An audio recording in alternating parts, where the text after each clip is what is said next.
So manata sa payments and invoicing, proceed ta sa reporting and analytics.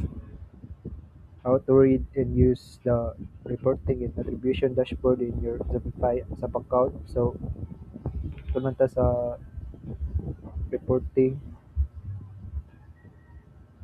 Dara. Then view key metrics like leads, generated appointments, book, pipeline value, and revenue. And use the date filter to see data by day, by week, or by month. And use this dashboard in your weekly review to track performance. So diri nyo makita yung weekly report sa custom reports mo. Dara sa Google Ads, sa Facebook, Facebook ads ninyo. So wala pa mong kukakuha ng vision sa appointment report.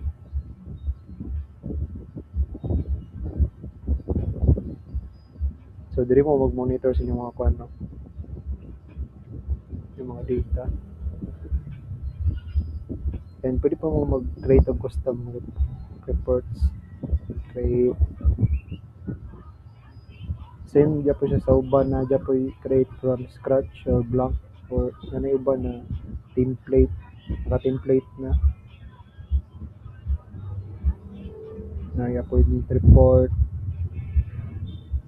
calendar performance. So limited lang siya, no? So mostly is ikaw jud mag-create from scratch sa imong sariling analytics report.